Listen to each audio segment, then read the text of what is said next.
Сәлем достар, менің есімім Нұржабаева Анель. Мен жыныстық проблемаларды шешетін сексолог тренермін. Егер де сізде төсек қатынас мәселелер болса, жыныстық денсаулық тарапынан сұрақтарыңыз болса, міндетті түрде менің Instagram парақшама тіркеліңіздер. Сол жерде көптеген пайдалы ақпараттармен бөлісемін. Енді бүгінгі тақырыпқа келсек, жақын арада осындай сұрақ келген. Оқып шығайын сіз үшін. Сыртынан болу деген қандай? Маған бір жігіт сыртынан болуға болады деді. Негізінен сыртынан болу дегенде ең алдымен бұл төсек қатынас кезінде, жалпы аймаласқанда, сүйіскенде бір сыртынан мүшелердің бір-біріне тигізуі. Жалпы төсек қатынас дегенде, жыныстық қатынас дегенде, бұл еркектің мүшесі, қыздың мүшесіне ішіне кіруі, яғни бұл төсек қатынас бұны дейді. Ал сыртынан бұл сіз ол кіргізбей, жай ғана сыртынан уқалағаны, ойнағаны. Мына жерде қыз сұрап отыр, ол қалай екен? Негізінен мына жерде жігіт те айтып отыр, ол болады деді, болуға болады десе де, мына жерде ең маңызды нәрсені айта кетейін. Сыртынан жасағанда да, яғни ішіне кіргізбей, просто сыртынан ойнап, бұлайнан ойнап істегенде, ең біріншіден әрине жүкті болатын қаупі бар. Себебі, сіз білмейсіз ғой, мүмкін еркек сол жігіттің спермасы өте мықты болуы мүмкін. Яғни оның сперматозоид, балалы бола алатын сперматозоид өте активный болса, ол кіріп қалуы мүмкін кішкене қыз бала, оның овуляциясы болса, яғни төсек жүкті болуға мүмкіндігі өте жоғары болса, жүкті болуға мүмкіндік бар, соны сіз білуіңіз керексіз. Бұл ең біріншісі. Екіншіден, сыртынан ойнаса, кейбір кішкене кіргізсе, толығымен кіргізбей, сол кезде де қыздық пердесі, девственно плевать дейді, ол да ашылып кетуі мүмкін. Сыртынан ойнағанда, ол да бір қан шығуы мүмкін, қан шықпаса да кішкене оның ашылуы да мүмкін. Осындай да қаупі бар. Соны сіз міндетті түрде білуіңіз керексіз. Енді екіншіден айтатыным, маған бір жігіт сыртынан болуға болады дегені, ең бірінші қызға айтатыным. Жігіттер сізге әртүрлі нәрселерді айту мүмкін. Ой, ол болады, ештеңе етпейді, мен ішіне кіргізбеймін. В общем, түрлерін лишь бы сізді бір төсекке итермелеу үшін. Сол үшін қыздарға айтатыным. Ең бірінші, сіз осындай нәрселерден аулақ жүріңіз. Себебі қазіргі таңда қаншама қыздар маған жазады, көбісі сөйтіп алданып қалады. И мына жерде қыздар көбісі айтады, ой, қыздар өздерінен, негізінен жоқ. Қыздардың, осы сұрақ қойған қыздардың ойда болмауы да мүмкін ондай жағдай. Ол шынымен де, себебі сонымен қоса біздің қоғамда бұл тақырып айтпайды ашығынан, ата-анасы түсіндірмейді, қыздармен, достармен осындай нәрселерді сөйлеспейді, қыздар арасында. Әрине алданып қалу мүмкін. Ой, ол болады деп, просто жарайды деп кете бермеңіз. Мына жерде сол үшін осы видео шығардым. Осындай қаупі бар екенін түсініңіз. Окей, жүкті болып қалдыңыз, сосын не? Онда сіз түсінуіңіз керек, сіз болашақта осындай жігітпен вообще тұрмыс құруға жоспарыңыз бар ма? Жүкті болсаңыз, сіз дайынсыз ба ондай нәрселерді? Екіншіден, қазір қыздық перде алып кетсе, сіз сосын не істейсіз? Жүгіресіз ба соның артынан или қалай? Осындай бүкіл қауіпті қыздар ойланыңыз, алдын ала біліп алыңыз, қаншалықты сіз осындайға дайынсыз. Ой, ладно, ол болады, қыздық пердеге ешқандай әсері жоқ, жүкті бола алмайсың деген пікірлер болады. Қаншалықты мен оқып жатырмын, себебі қыздық перде айтқанда көбісі айтады, ой, бола береміз ғой, ешкім жүкті болған жоқ.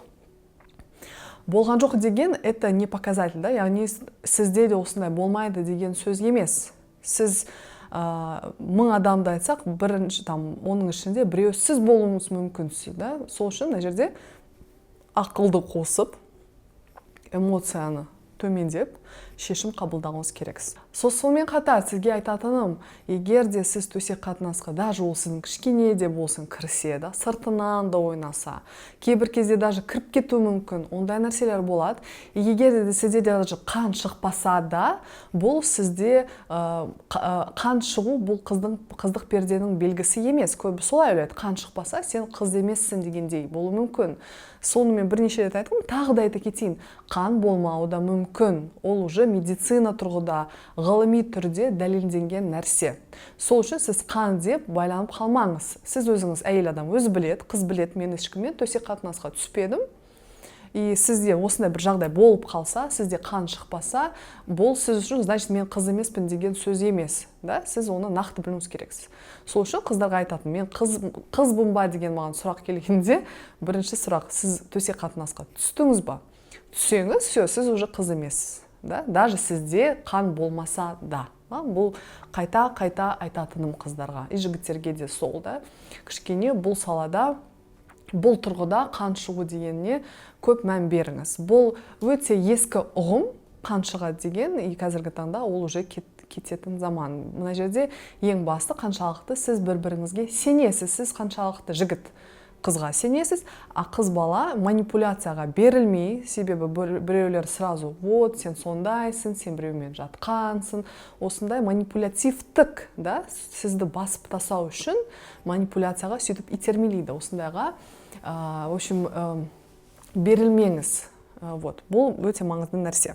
И айтатыным, осындай ойнайтын жандарға, да, жастар, әрине мен түсінемін, гормондар, төсек қатынасы қызық болады, бұл, скорее всего, жас, да, қыздар, өте жас қыздар мен жігіттер, бұл сала өте жаңадан, қызығушылық өте көп. Бірақ ең бірінші, сіздің ниетіңіз, сіз шынымен де осы кісіні жақсы көресіз бе, шынымен де сізде болашақта семья құру, бірге болу болса, әрине мына жерде сіз ойланасыз, бұл тұратын жігіт па, бұл ертең жауапкершілікті алатын жігіт па, да?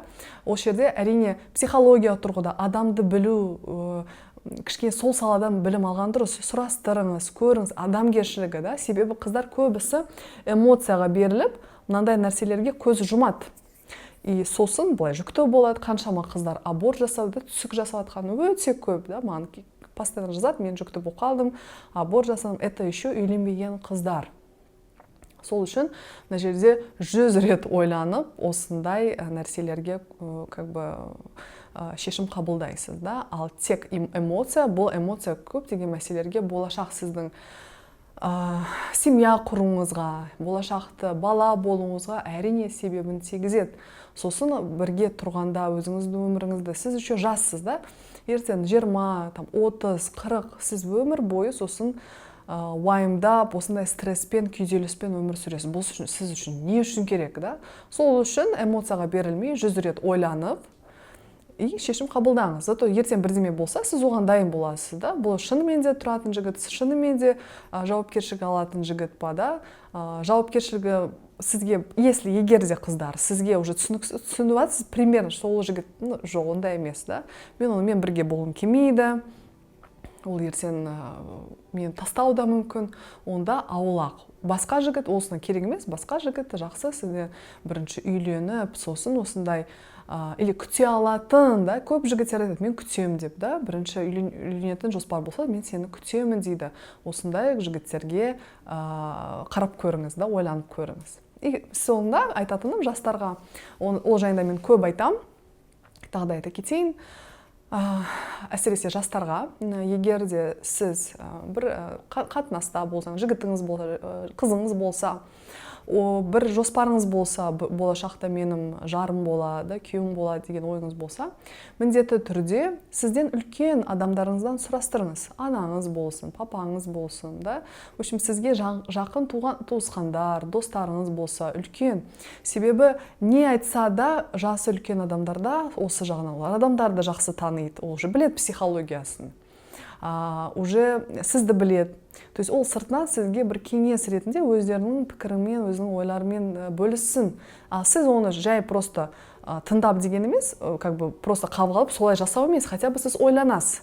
Сізде бір ойыңыз бар, а сіздің қоршаған үлкен кісілер сізге басқа ойды. Сіз уже салыстырып бір шешім қабылдайсыз. Осы тақырып. Так что сыртынан болу деген, бұл сыртынан ойнау. Ең бірінші, оның қаупын білуіңіз керексіз, қаупы қандай, және де соған дайын болып шешім қабылдау. Так что осы сұраққа жауап бердім деп ойлаймын, және де бір сұрақтар болса, бірдеме түсініксіз болса, міндетті түрде осы видеоның астында пікір қалдырыңыз, мен оқимын. Ал енді қайтадан айта кетейін, егер де сізде осы сұрақтар бойынша, осы тақырып бойынша немесе басқа да төсек қатынас сұрақтарыңыз болса, ұялмай, қысылмай маған жазыңыз, немесе менің инстаграм парақшамы осы видеоның астына қойып қойдым. Сол жерге тіркеліп, сол жерде көптеген пайдалы ақпарат аласыз, сұрақтарыңызды қоя аласыз, және де мен ең көп бір керекті сұрақтарды оқып, міндетті түрде осындай жаңа видео түсіремін. Және де жаңа видеоны жіберіп алмас үшін міндетті түрде менің парақшама тіркеліңіз және де колокольчикті басыңыздар. Рахмет, сау болыңыз.